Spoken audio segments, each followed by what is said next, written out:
cristalino en sí carece de inervación, es decir, el cristalino no duele. Pero la inervación de la que nosotros conocemos es la que tiene el músculo ciliar. El músculo ciliar está inervado, pero su función inervacional es de carácter motor. Es decir, el propósito es generar un cambio en la forma y en la curvatura del cristalino. Pero si ustedes me preguntan si el cristalino está inervado, yo les digo que no. Porque el cristalino en sí no está inervado. ¿Entendieron lo que dije? Sí. Solamente el músculo sí. Es una estructura avascular que carece de inervación, ¿sí? Que se forma a partir del ectodermo superficial cuando esa vesícula óptica entra en contacto con ese ectodermo. En la invaginación, para formarse la cúpula óptica, empieza a llevarse parte de las células, y esas células son las que van a formar finalmente el cristalino. Pues de esto ya se lo saben, derivado del ectodermo superficial, lo acabamos de decir, es transparente y avascular. Y ojo con esto, en crecimiento continuo. Toda su vida el cristalino va a ir creciendo, va a ir aumentando en peso, en tamaño y en densidad. Eso puede explicar por qué cuando ya estamos en adulto mayor, nos da catarata. ¿Cierto? Uno de los factores es este. Es un lente que se considera biconvexo, tiene un radio anterior de 10 milímetros y radio posterior de 6 milímetros. ¿Cuál es más plano? ¿La cara anterior o la cara posterior? La cara anterior. ¿Recuerdan cómo se convierte esto en dioptrías? 337.5 dividido 10, ¿sí? Si lo convertimos en dioptrías, esto sería así.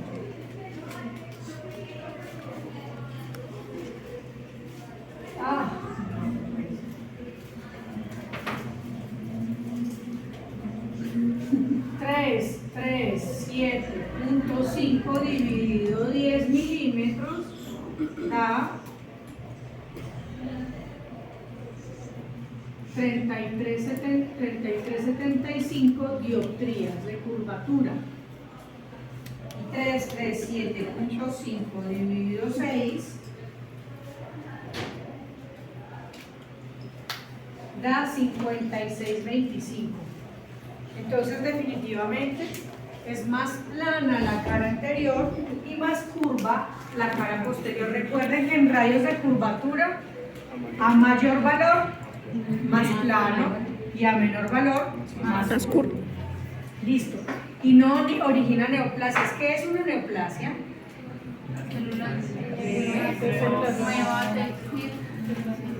Un tejido nuevo, ¿cierto? Entonces no hay cáncer de cristalino. ¿Y cuál es la razón para que no exista cáncer de cristalino? La estructura. Que carece de vasculatura, carece de vasos. ¿Por qué a la conjuntiva se le puede dar cáncer? Pues porque cerca tiene la conjuntiva que la puede irrigar, ¿cierto? Pero el cristalino no tiene estructuras que le puedan dar irrigación, por tanto no genera neoplasias. Sus funciones son ópticas principalmente. Óptica, ¿por qué? Pues porque es responsable de la acomodación, ustedes conocen el proceso muy bien, ¿sí? Y en sí, el cristalino tiene una potencia de 16 dioptrías, en algunos más, en otros menos. ¿De qué depende? Pues de esa relación con la longitud de acción y la curvatura corneal. Acuérdense que para que yo sea hemétrope, tiene que haber una relación armónica entre la córnea, el cristalino, el humor acuoso, el humor vítreo y la longitud axial, incluso hasta la retina tiene un efecto óptico. Y podría decirse que la retina alcanza tiene 16 dioptrías de potencia, pero con la acomodación podría incrementar hasta 10 dioptrías su potencia. Es decir, que podría llegar perfectamente a 26 dioptrías de potencia refractiva. Entonces, quiere decir que es una estructura óptica bastante importante. Y tiene, por otro lado, otra importancia, y es con respecto a la protección de la retina. Cuando ustedes miran a una persona de 50 años, 60 años, lo que van a ver es un cristalino amarillento, ¿cierto? Esa coloración amarillenta no es de gratis. Esa coloración amarillenta es una coloración que ha surgido por los cambios de estas estructuras que se llaman cromóforos, ¿sí?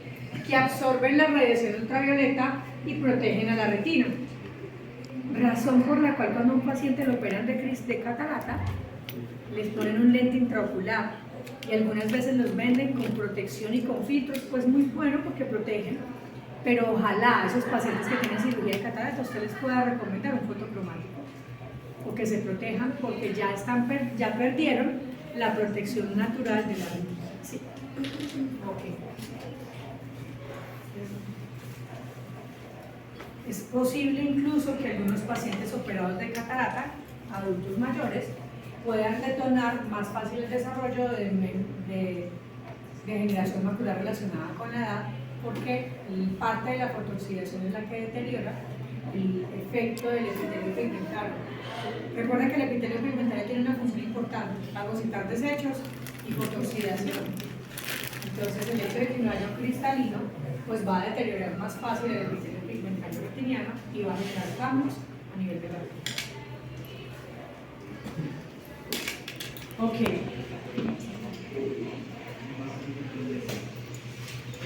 Bueno, muchachos, esta es una microfotografía de un cristalino sujeto al cuerpo ciliar. Cuando yo hablo del cuerpo ciliar estoy hablando de dos estructuras: pars plana y pars plicata. La pars plana, músculo ciliar, y la pars plicata, los procesos ciliares, ¿cierto?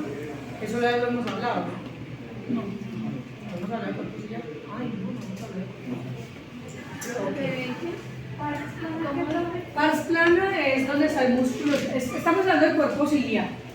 El cuerpo ciliar está subdividido en dos: pars plana y pars plicata. La pars plana es el músculo ciliar, ¿sí? Y la pars plicata son los procesos ciliares donde se produce el humor acuoso, ¿sí? Entonces, ¿qué están viendo ustedes de sangre? ¿Están pegadas o están adheridas a quién? ¿A la parte plana o a la parte plegada? Plegada. Entonces las zónulas no están directamente pegadas al músculo ciliar. Lo que pasa es que cuando hay contracción del músculo ciliar o dilatación del músculo ciliar, se desplaza todo el cuerpo ciliar, incluyendo los procesos ciliares. ¿Sí? ¿Me vais a entender con eso? Ok. Dejémoslo para la próxima clase, para que cuando veamos músculos ciliar y cuerpo ciliar comprendamos. Pero entonces fíjense y acuérdense de esta fotografía, incluso me pueden acordar que volverla a presentar. Estas son las células y miren que ellas están pegadas a esta cosa que está irregular. Esos son los procesos ciliares. Ahí es donde se produce el humor acuoso. Esta parte plana que ustedes ven, ese es el músculo ciliar, ¿sí? Entonces realmente cuando yo pienso que el cristalino está sujeto a las zónulas y las zónulas están sujetas al músculo ciliar, no es tan real, porque están sujetos directamente, si están al cuerpo ciliar, que es el que contiene el músculo ciliar, pero inmediatamente están sujetas a los procesos ciliares, ¿sí? Y ahí se lo muestro con una microfotografía. Esto es real, esto es una imagen real, esto es un dibujo. ¿Listo? Entonces, ¿qué pasa cuando que es en forma anular, que es el músculo ciliar, se contrae? Las células se relajan y el cristalino se embomba, generando mayor potencia efectiva, por tanto, acomodación. Listo. Las células, ¿qué son? Colágeno. Son vítreo terciario. No hemos visto vítreo, ¿sí? Pero el vítreo tiene 3 momentos de formación y el último momento, el tercero, es el momento en el que se forman unas células donde se sujeta el vítreo a la retina y el cristalino al músculo ciliar. Entonces, esas son las que ustedes están viendo allí, son colágeno, pero biológicamente alguna vez fueron vítreo. ¿Sí? Cuando yo hablo de cristalino, entonces vuelvo y repito, yo imagino una lente parecida a una lenteja, ¿sí? Plano adelante, más curvo atrás, sujeto a unas células y las células se sujetan a los procesos ciliares. Esto que ustedes ven dobladito aquí es por donde se produce el humor acuoso. El músculo ciliar será este, entonces este músculo ciliar viene en forma anular en los 360 grados posteriores a la base iridiana, y cuando él se contrae de forma anular, el cristalino se embomba, y cuando se dilata en forma anular, cuando se contrae, las células se relajan y el cristalino se embomba, y cuando se dilata el músculo ciliar tensa las zónulas y al tensarlas el cristalino se aplana, pierde potencia refractiva. ¿Eso es claro para ustedes? A eso es lo que se llama la paradoja acomodativa, porque la relajación del músculo ciliar genera una contracción de las zónulas y porque la contracción del músculo ciliar genera una relajación de las zónulas. ¿Sí? Por eso se llama paradoja acomodativa.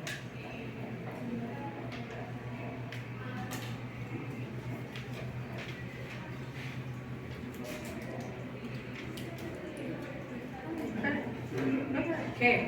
¿Ahí? ¿Vamos?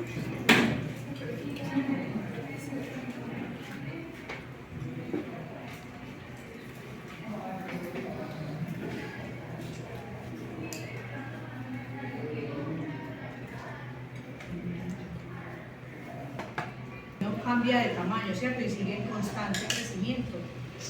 Miren cómo el diámetro en un niño puede llegar a ser de 6.5 milímetros de diámetro cristaliniano y en un adulto puede llegar a 9 milímetros diámetro de cristalino, o sea, llegar a alcanzar casi el centímetro de cristalino. Y en términos de peso, al nacer pesa 65 miligramos y en un anciano puede llegar a... No, yo creo que eso es más o menos unidad de medida, pero puede llegar a ser 4 veces el peso con respecto al peso del cristalino. Aquí tenemos una fotografía, ¿sí? Esto es una imagen Scheimpflug de córnea, cámara anterior y cristalino.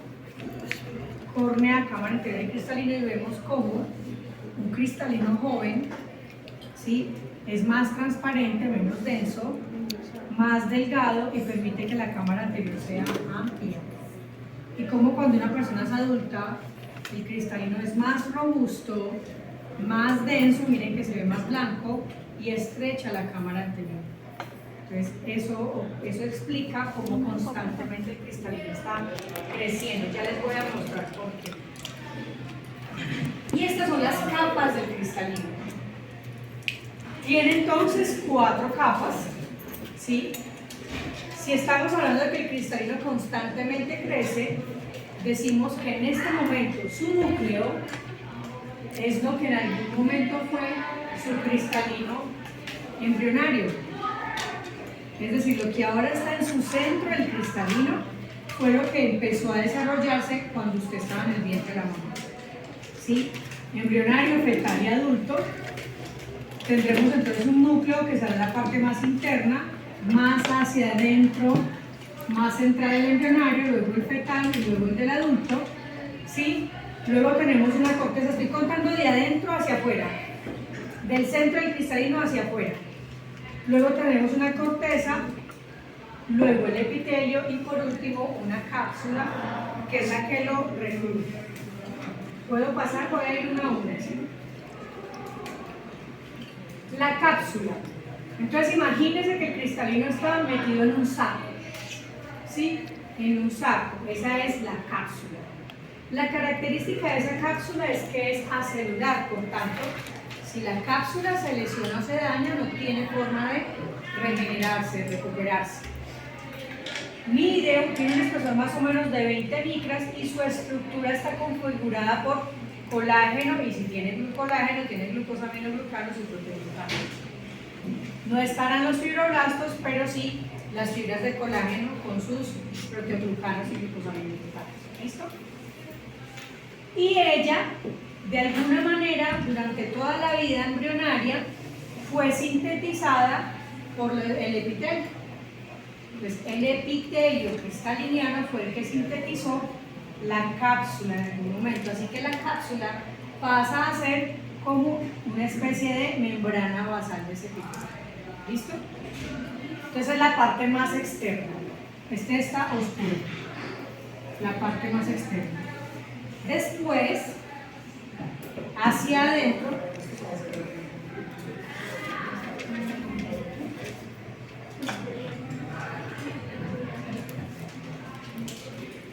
solo se encuentra en la cara anterior del cristalino. Solo está en la cara anterior del cristalino. En la cara posterior del cristalino no hay epitelio, ¿sí? Está detrás de la cápsula. ¿Qué pasa con los epitelios? Por ejemplo, el epitelio corneal. El epitelio corneal es el primero, el que se encuentra. Entonces, ¿qué pasa con el epitelio? Por mitosis se duplica, las células madres, ¿cierto? Surgen nuevas células basales que migran hacia la superficie, pierden sus organelas, se descaman y vienen las nuevas. Entonces, constantemente está regenerándose. Este epitelio tiene la misma característica. Tiene unas células madre que por mitosis se duplican, ellas van migrando, en este caso van migrando hacia el ecuador, ¿sí? Cuando migran hacia el ecuador pierden sus organelas, pero aquí cambia la cosa. Estas células ya no es que se mueran y tampoco se van, sino que pierden sus organelas y se transforman en fibras de colágeno. Y al transformarse en fibras de colágeno lo que están haciendo es aumentar la densidad del cristalino.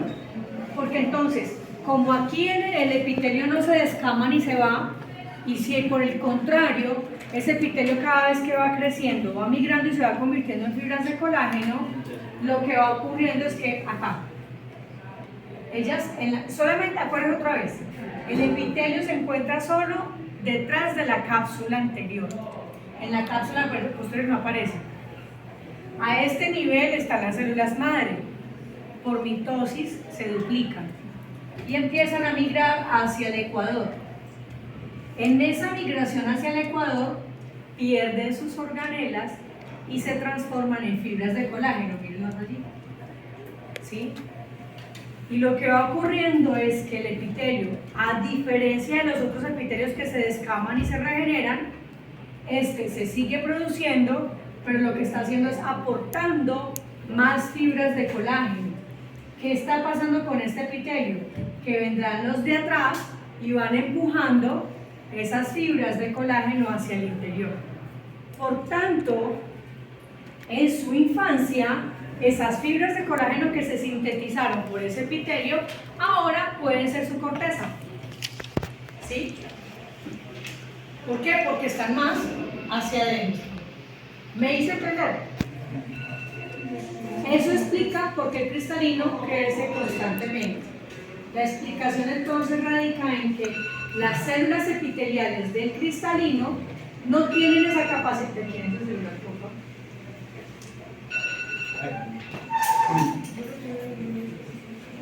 ¿Devolverla? Sí.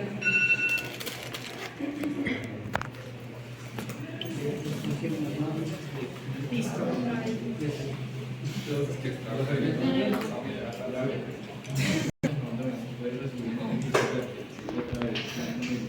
Claro. Entonces, otra vez, empecemos desde afuera.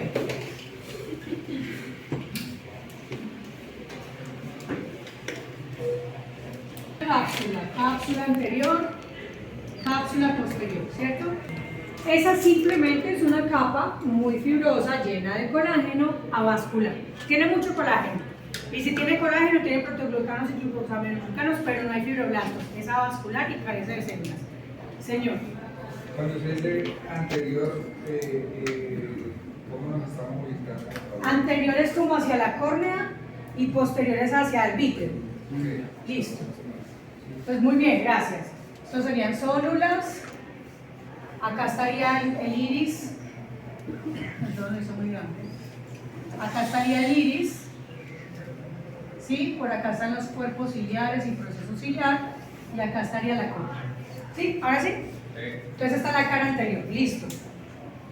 Dice, la cápsula entonces es la que, el bolsillito, el saco que alberga el cristalino. Listo, la primera cobertura. Y se dice que la cápsula entonces es como la membrana basal del epitelio. ¿Ok? Bueno. Después dice, viene el epitelio, pero el epitelio solo se encuentra en la cápsula, detrás de la cápsula anterior. Es decir, que el epitelio solo va a estar detrás de esta cápsula anterior. Acá, en la cápsula posterior, no hay epitelio. ¿Cuál es el propósito del epitelio? Que bueno, ahí está escrito. Que las células del epitelio, sus células madres se encuentran a nivel central del epitelio cristaliniano y ocurre lo mismo que con todos los epitelios. Por mitosis se duplica y al duplicarse esas células van migrando hacia el ecuador. Este es el ecuador, hacia los extremos. Esto mismo ocurre hacia acá, ¿sí? Y cuando llegan al ecuador se transforman en fibras de colágeno, ¿sí? Entonces, al transformarse en fibras de colágeno, esas fibras de colágeno van creciendo y van yéndose hacia el interior. ¿Por qué? Porque detrás vienen otras células que también van a hacer lo mismo y van empujando las más antiguas. ¿Eso es claro, señor? Bueno, y si nosotros sabemos la causa de por qué es la densidad del cristalino y de la catarata, ¿no hay otra manera de esperar a que madure y no como parar ese colágeno? ¿No es posible, profe? No, o sea que fisiológicamente intenten detener el crecimiento del... No, porque resulta que también a nivel del epitelio están unos canales que se llaman los canales de aquaporinas, que son los que permiten el paso de agua al interior al interior del cristalino. Y la transferencia del cristalino, igual que la córnea, depende de la concentración de agua a nivel interno. Entonces, si alcanzaran a deteriorar el epitelio, lo único que estarían es desequilibrando el metabolismo cristaliniano porque cambia el equilibrio osmótico y se opacifica más el cristalino. Entonces, sí o sí el epitelio se necesita. Pero sería muy bueno crear una estrategia en la que se detenga esa proliferación, pero no pasa. Entonces, eso. Ok. Entonces, eso con respecto al epitelio. Miren que el epitelio entonces tiene unos canales específicos, que es lo que les estaba comentando, que se llaman aquaporinas, ¿sí? Y lo que pasa es que allí ellas, que están en la membrana celular, lo que ocurre es que tienen su bomba sodio-potasio, y ustedes ya saben cómo funciona la bomba sodio-potasio, que requiere de ATP, ¿sí? ¿Cuál creen que es el metabolismo? ¿De qué tipo? Del metabolismo de la glucosa, aeróbico o anaeróbico. Anaeróbico porque está más para allá, ¿cierto? Principalmente es anaeróbico, pero lo que genera es que en esas aquaporinas se genere esa bomba sodio-potasio y empiece a pasar o a regularse el contenido de agua. Eso pasa en el epitelio del cristalino. ¿Listo? Ok. Bueno, el cristalino, por estar embebido, está en la cámara posterior, está embebido en el humor acuoso, pues se beneficia del humor acuoso. ¿Qué obtiene el humor acuoso? Agua y glucosa. Agua y glucosa. El agua, pues para mantener su regulación de electrolitos y todo lo demás, y la glucosa para el funcionamiento de la bomba sodio-potasio. Los residuos de todo el metabolismo cristalino pasan a través del conducto de Petit hacia la cámara posterior. El conducto de Petit se encuentra en el ecuador, o sea, se encuentra en estos extremos donde están las ónulas. En este caso son los cercanos a las ónulas, ¿sí?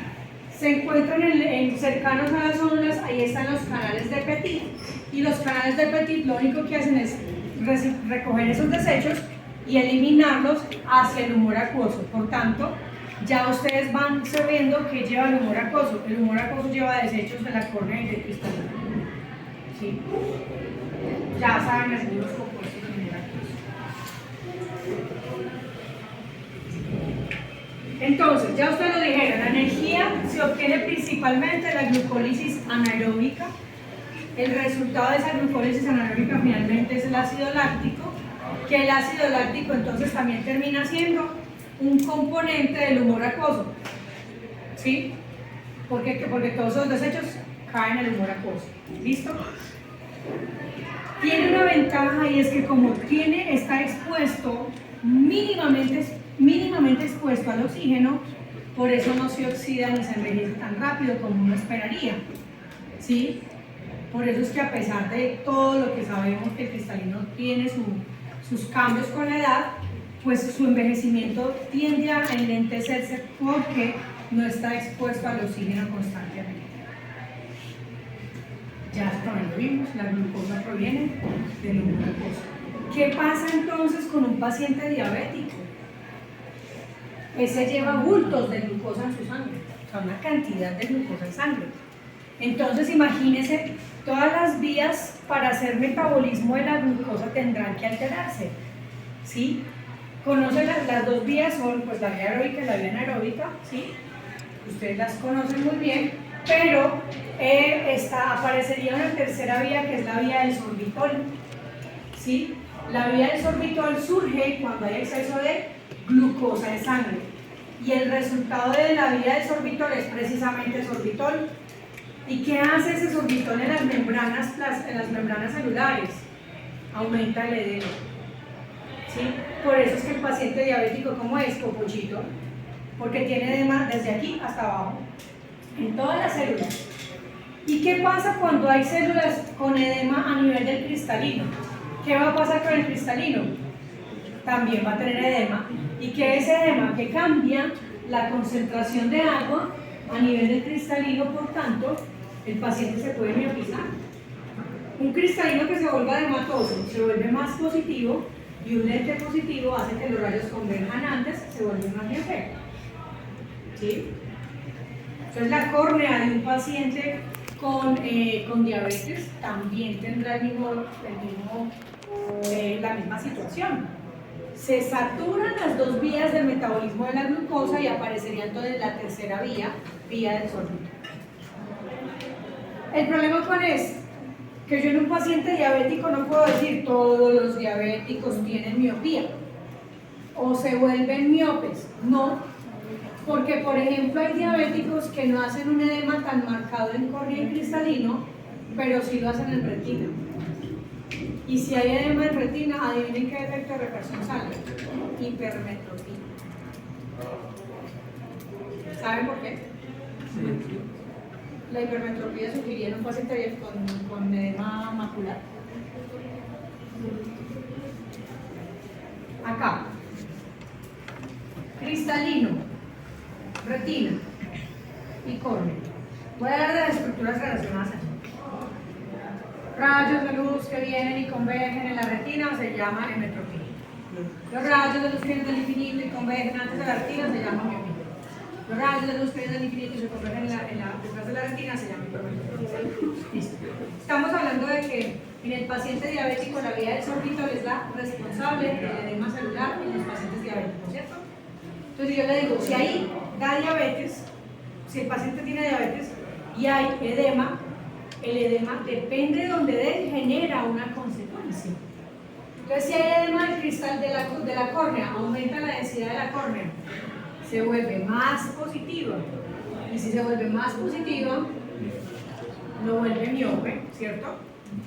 Si el cristalino se vuelve edematoso, aumenta su densidad, el cristalino se vuelve más positivo. Entonces, sigue el paciente volviéndose miope. Pero ¿qué pasa cuando la retina tiene edema? La retina se levanta. Entonces, ¿qué puede ocurrir? Si un paciente con un edema de retina se vuelva imagínense este paciente métrope, que los rayos de luz llegaron a la retina perfectamente, pero le dio un edema, le levantó la retina. ¿Cómo queda? Entonces, por eso es que yo no puedo decir todos los diabéticos son miopes. Dependiendo del edema donde dé, y por eso es que ustedes van a ser muy buenos haciendo estudio, revisando si hay edema corneal, cristalino o retinal. Aún así, el paciente diabético no se le puede poner gafas hasta que no estabilice su glicemia, porque va a tener variaciones en el defecto de refracción resultantes de los edemas posibles que puede tener en su ojo. ¿Sí? Okay. Listo. Ay, terminé. Listo. Entonces, posibilidades y alteraciones en cristalino. Catarata. Hay cataratas, todas las que ustedes imaginen, las causas de catarata, la que más conocen es por edad, ¿cierto? Se llama catarata senil. ¿Sí? Senil. Listo. Pueden ser cataratas nucleares, pueden ser corticales, pero para mí sería muy fácil reconocerlas, ¿no? Porque si yo miro en lámpara de hendidura, por ejemplo, un paciente con una catarata nuclear, ¿dónde me la imagino? Acá, en el centro. Entonces, si miro la lámpara de hendidura, veo una manchita oscura en la mitad, es catarata nuclear. Si veo una catarata cortical en la corteza, ¿cómo se va a ver? El cristalino todo difuso. Es una catarata cortical. Ustedes en cuarto semestre van a ver lámpara de hendidura y van a aprender a ver las capas del cristalino con una lámpara de hendidura. De esa manera podrían reconocer. Por eso tienen que hacer la anatomía. Porque si en la anatomía ustedes entienden núcleo, corteza, epitelio y cápsula, cuando hagan la lámpara de hendidura saben cuál es la cápsula, el epitelio y la corteza. ¿Sí? Y eso, el reconocer esa estructura, les permite que cuando tengan patología sepan en dónde está. Y saber en dónde está implica excelencia en el diagnóstico. Y la certeza en el diagnóstico, que implica que usted hace un buen tratamiento. Y si hace un buen tratamiento, que implica que el paciente le va a llegar al resto de la gente a la clínica, al consultorio que usted tenga y lo ve muy bien. Entonces, por eso hay que saber anatomía, para poder saberlo aplicar. Por ejemplo, miren en este caso, les voy a aumentar la foto. A este paciente se le puso una lámpara de hendidura e ilumina en diferentes porciones. ¿Sí? La parte más anterior del cristalino, esta es córnea, la parte más anterior del cristalino y la parte opaca está mostrando que es a nivel de la corteza. Cuando es a nivel del núcleo, ¿cómo se va a ver? En el centro. ¿Sí? Entonces, corteza nuclear, catarata nuclear, catarata cortical. Miren esta. ¿Es qué? Nuclear, ¿cierto? Ok. Hay cataratas congénitas, ¿sí? Traumáticas. La traumática es que se dio un golpeón, un balonazo, un puño, un golpe con esos rifles de paintball, ¿sí? Hoy le dieron el golpe, mañana tiene catarata, es inmediato, ¿sí? Catarata iatrogénica, ¿el término lo conocen? Iatrogénica es una enfermedad resultante del uso de fármacos. Entonces, una catarata iatrogénica perfectamente puede ser el que tiene inflamaciones en la conjuntiva constantes y cada vez que va a la farmacia le mandan un corticoide y usa corticoides deliberadamente, da una catarata iatrogénica. Una persona que sufra lupus o artritis reumatoidea que usa hidroxicloroquina y corticoides, ¿qué pasa? Esas personas hacen catarata a más temprana edad y es una catarata iatrogénica. ¿Listo? Sí. Es una catarata secundaria por cirugía más implante eléctrico ocular. Resulta, no lo quiero explicar, pero ok. Cuando hacen la cirugía de catarata, yo más o menos les he explicado qué es la cirugía de catarata. Ok, listo, ingresan por acá, rompen la cápsula anterior, ¿cierto? Dejan el resto de la cápsula y sacan todo el contenido del cristalino. Sacan, o sea, el núcleo, sacan la corteza, sacan la cápsula anterior, ¿sí? Y sacan el epitelio. ¿Qué queda? Cápsula posterior y un bordecito aquí en la cápsula anterior. Y meten el lente intraocular en ese saco. ¿Qué puede pasar después de la cirugía de catarata? Que el paciente refiera que otra vez está empañando la visión. ¿Por qué es? Porque como quedó la cápsula posterior, ella puede opacificarse. Entonces, por eso se llama catarata posterior. Catarata secundaria o catarata posterior o catarata o opacidad de cápsula posterior, que es la única parte que queda del cristal. ¿Listo? Esa sería una catarata. ¿Y ahí qué quedaría? Sí, lo que hacen es dilatar la pupila del paciente para exponer el cristalino y con láser rompen esta cápsula permitiendo que la luz pase por el eje visual. No la rompen toda. ¿Por qué no la rompen toda? Porque entonces el cristalino, el lente se va a caer. Entonces dejan una parte que sujeta el cristalino y solamente liberan una porción que sea más o menos relacionada al eje visual. Eso es lo que algunos viejitos llaman como, ay, me limpiaron el lente. No le limpiaron el lente, lo que hicieron fue romper la cápsula, pero el oftalmólogo le explica para que el paciente comprenda pues que sí, o sea, básicamente sería una limpieza porque después de eso el paciente otra vez vuelve a quedar viendo bien. Listo. Profe, ¿y por qué vuelve a salir a veces otra vez la cápsula? Después de eso no vuelve a salir. O sea, se le hicieron capsulotomía y le volvió a salir porque se le hicieron mal. Por eso, porque a veces, bueno, yo en mi historia no y a veces me dictan que fue insuficiente la capsulotomía y Eso fue insuficiente, es decir, no le hicieron bien. A veces lo que pasa es que no dilatan el paciente y hacen una capsulotomía muy localizada, pero en la noche el paciente cuando tiene la pupila dilatada alcanza a percibir todavía la parte de la. Entonces hay que hacerlo con la pupila dilatada. ¿Qué pasa con los componentes que dice ahorita que hay un mantenimiento cristalino de colágeno? Porque si sacan todo lo que hay adentro, Ya no hay de eso. ya no hay de eso, entonces se vuelve más El flexible. cristalino ya no tiene función, es decir, dejan la cápsula solamente. Y el propósito de la cápsula es albergar el lente intraocular. Pero ahí ya no hay acumulación, ya no necesitamos transparencia del cristalino porque ya no hay cristalino. Ya no hay fibras de colágeno, no hay nada de eso. Ok, estas son las otras alteraciones que son con respecto a la posición y a la. Bueno, con respecto a la posición, básicamente, señor.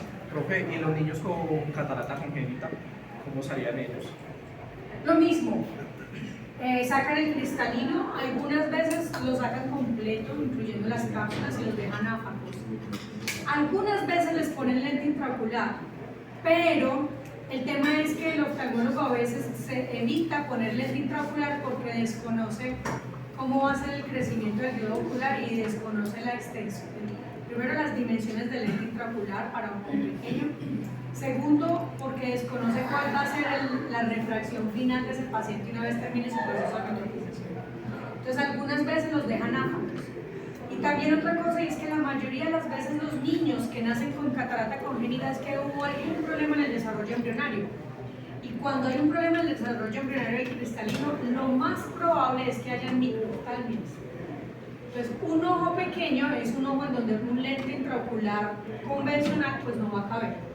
¿Sí? Entonces, la mayoría de las veces los dejan áfacos, pues, sin cristalino, sin lente.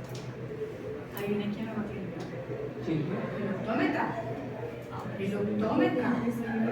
El optómetra, ¿qué hace? Poner un lente de contacto para suplir esa potencia refractiva, entre otras. Si yo al niño que tiene 6 meses de nacido y le operan de catarata congénita, vamos a pensar un poquitico en visión del niño. Le operan de catarata congénita y yo le hago la refracción y encuentro que tiene un más 32. Tiene un más 32 y con eso quedaría hemétrope. ¿Sí? La idea sería, bueno, no lo sé la pregunta, la idea sería que esa corrección que yo le pongo al paciente, yo le tendría que poner un lente de 32, eso con distancia vértice, eso baja un poquito. Pero yo tiendo a hipercorregirlo de 3 a 4 dioptrías positivas, o sea, dejarlo miope. ¿Me explican por qué? Por la que va creciendo, luego va creciendo. Por el crecimiento. Bueno,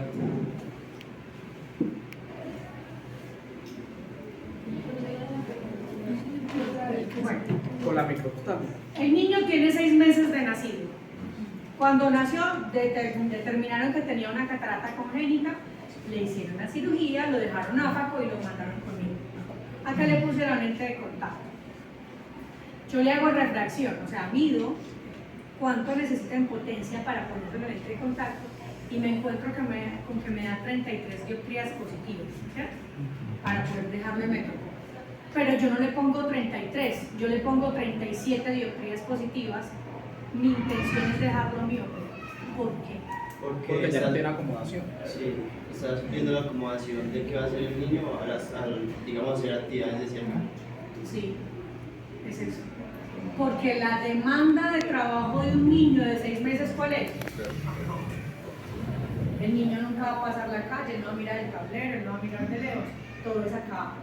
La mamá, ¿qué le hace cuando le cambia el pañal? A esta distancia. ¿Sí? Entonces mi propósito es dejarlo miope, ¿por qué? Porque su trabajo, su distancia de trabajo es con el juguete, con las manos, con cosas muy cercanas, ¿sí? Y a medida que el niño va creciendo, yo ya no le pongo 37, sino que le pongo 35. Es decir, que voy compensando la longitud de sus brazos y su distancia de trabajo. Y cuando empiece en etapa escolar, que ya va a necesitar visión lejana y visión cercana, le mando progresivos. Le pongo full corrección de lejos en lentes de contacto y unos progresivos neutros para lejos, porque ya están corregidos con lente de contacto, y con adición para hacer, compensando su demanda de trabajo en cerca y para mirar el papel. ¿Me hice entender? Sí. Ok. Entonces, y ese bebé toda la vida va a utilizar gafas por esa cirugía. Gafas y lentes de contacto. Algunos pacientes, el oftalmólogo les vuelve a decir, no, esperemos para de aquí a los 5 años, 7 años, que luego ya tenga una longitud mayor, y le pongo un implante de lente fáquico. Es un lente que se pone en cámara anterior, ¿sí? Como el niño fue operado, le quitaron todo el cristalino, no hay saco donde poner el lente. Entonces la alternativa es ponerle el lente en cámara anterior, ¿sí? Pero, ¿de qué depende la posición de ese lente? De qué tan amplia esté la cámara. Entonces es un niño que tiene microftalmia, porque es la gran mayoría de las veces el niño con catarata congénita, la gran mayoría, no digo que todos, pero la gran mayoría tienen microftalmia. A veces por las microftalmias tienen cámaras muy estrechas y no hay posibilidad de poner un lente de cámara anterior. Es mejor no lo operan y que siga yendo al optómetra, que ha hecho un muy buen trabajo. Pero acuérdense entonces que el lente de contacto que yo le pongo a ese niño no es dejándole el es dejándolo miope. Y a medida que él va creciendo, yo voy tratando de compensar su distancia de trabajo hasta que llegue a la etapa escolar en donde ya vayan a aceptar visión lejana y visión cercana. Listo. Las otras alteraciones en la posición tienen que ver con el cristalino. Sabemos que está inmediatamente después del iris, alineado con la pupila, debe estar perfectamente perpendicular. Por tanto, ¿sí? Si él se disloca o se cae, se desplaza, se subluxa o se luxa, luxarse es que se descuelga, se desprende de las ónulas y cae. ¿Hacia dónde puede caer? Hacia la cámara anterior o hacia la cámara posterior, ¿cierto? Luxación del cristalino. Pero puede haber una subluxación, que es que solo se desinserta de algunas ónulas. Entonces el lente puede quedar así como está allí. ¿Ven que esa es la pupila? Hay una parte con cristalino y hay otra parte donde yo alcanzo a ver las ónulas. Esa es una de las causas de la diplopia monocular. Es decir, que el paciente dice, es que cuando yo hago así, yo veo dos imágenes, una nítida y otra borrosita. ¿Qué está haciendo? Está teniendo dos ingresos de luz por zonas diferentes. Listo. Y hay alteraciones en la forma. Habíamos hablado que el cristalino es más plano en la cara anterior y más cupo en la cara posterior. Pero hay cristalinos que no tienen esa forma, sino que son esféricos completos, como una pelota de fútbol. ¿Sí? Entonces, eso se llama esferofaquia. Eso genera defectos de refracción significativos, ¿sí? La mayoría de las veces, con la esferofaquia, si no la podemos corregir con lentes de contacto, deciden más bien sacar el cristalino, ¿sí? Y la otra es el lenticono, como el queratocono, pero en el cristalino. Y es que la cara anterior ya no es plana, sino que se ectasia en una zona y genera astigmatismos altísimos, difíciles de corregir. También la posibilidad de manejo es más bien de carácter quirúrgico. Esferofaquia redondo, ¿no? Esferofaquia es que se vuelve redondo como esférico, sí. Y lenticono es como un queratocono, o sea, se ectasia una sola parte, pero generalmente es en la cara anterior. Adivinen, esas esferofaquias y ese lenticono generalmente es típico de los pacientes con enfermedades de colágeno. ¿Cuáles? Les dan los normal, osteogénesis imperfecta, entre otras. Señor. No, no la solucionaste. La facón epigénesis es el movimiento del cristalino. Eso se debe a una posibilidad de luxación del cristalino, una circunstancia del cristalino. Por último, tenemos que son las sinequias posteriores. Gracias. ¿Por qué se llama sinequia posterior? Sinequia, el término sinequia es adherencia, ¿sí? Posteriores es porque se sinequia el iris entre el cristalino. La cámara posterior está entre el iris y el cristalino, entonces por eso se llama sinequia posterior. ¿Cómo sería entonces una sinequia anterior? ¿Entre el iris y quién? ¿Y la qué? Y la córnea. Porque en una sinequia anterior sería entre el iris y córnea, porque es la cámara anterior. Sinequia posterior sería entre el iris y el cristalino, porque forman la cámara posterior, ¿cierto? Eso es una sinequia posterior. Miren el cristalino cómo se opacifica, porque el iris se pegó al cristalino. ¿Qué puede ocasionar que el iris se pegue al cristalino? Una inflamación. Por ejemplo, una uveitis, sí, que es una inflamación interna, en donde la inflamación del iris hace que se adhiera el cristalino. Eso ya está operando. Listo, muchachos. Ay, no más. Ese es un cristalino que sacaron unos muchachos en un ejercicio que hicimos. Y ese cristalino, que lo están ahí como sujetando con dos agujitas, les muestra cómo invierte la imagen el cristalino. O sea, la imagen que hay allí, que está al revés, la R y la U está al revés. ¿Sí? Entonces, ustedes ya saben que la imagen siempre llega a la retina invertida. ¿Listo?